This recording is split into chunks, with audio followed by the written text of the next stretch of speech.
to turn it over to Mr. Shuster for an opening statement.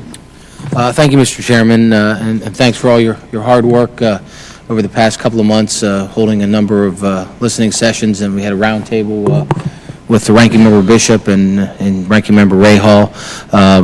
I think it's extremely important that we're listening to the stakeholders out there, and in our last bipartisan roundtable, there was equal surprise and concern by both sides of the aisle as to the excessive cost and time delays that plague many of the core projects. In fact, at one point, I couldn't tell the difference of who was a Republican and who was a Democrat in the room, because we were all, as I said, frustrated by what we've heard, what we're hearing, and so it's important that we move a WRDA bill forward. But we're going to move it forward in a fashion where we've listened to folks, we've reached across the aisle. We want to do this in a bipartisan way, because I think, as I said in that last roundtable we had, there's concern on both sides of the aisle to making sure we streamline the process to move these projects forward. And again, the excessive studies and time delays are just they need to stop. WRDA does matter, and again, it's a bill that when I say WRDA, I always need to follow with the Water Resources and Development Act to many of my colleagues who were not here. In fact, about 46% of the members of the House today were not here in 2007, so they're not familiar with the WRDA bill. And if you don't come from a port or harbor town or a river town, you really, or have a place that's significant problems with flooding, you don't understand necessarily the importance of a WRDA bill. So as we move forward with this bill in a bipartisan way is our goal, trying to solve these problems. I know that the Senate has moved out of their committee, and it appears that it may be on the Senate floor here in the coming weeks. We need to pay attention to what's happening in the Senate. I think the Senate bill has some very good features to it. There's some things that aren't included, but we're going to, as we start to craft our bill, we want to make sure that we're making the right decisions and making sure the investments are made. One of the numbers that I've come across in these listening sessions, I was talking to the soybean growers, and the United States is one of the leading producers of soybeans in the world, and one of our #1 competitors is Brazil.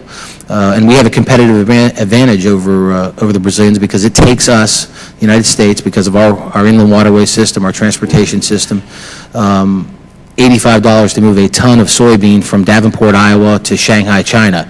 It takes the Brazilians to move that same ton, same distance, $141.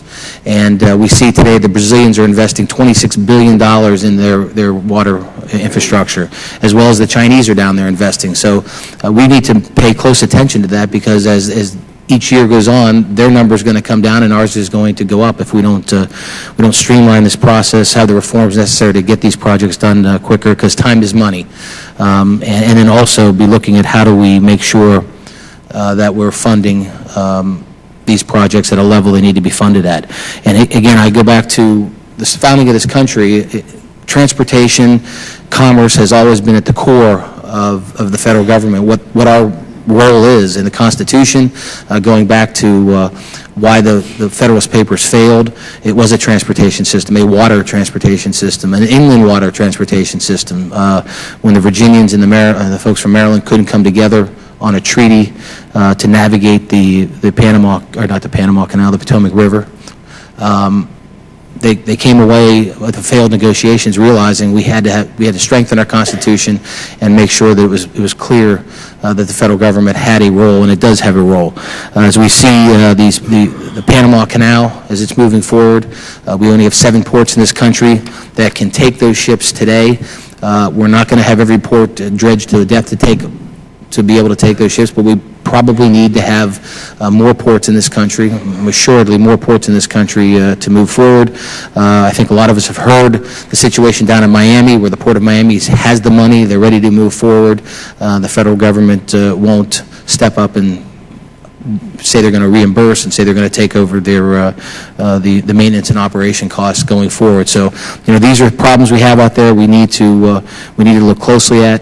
And again, it's one of my top priorities. It's one of the committee's top priorities to make sure we passed a WRDA bill that improves the operation of the Corps. And as I said, and I've been saying, is making sure we're making those investments in a timely manner. So again, thanks, Chairman, for holding this hearing. I thank the ranking member, Mr. Bishop, for his work on this issue too, and I yield back.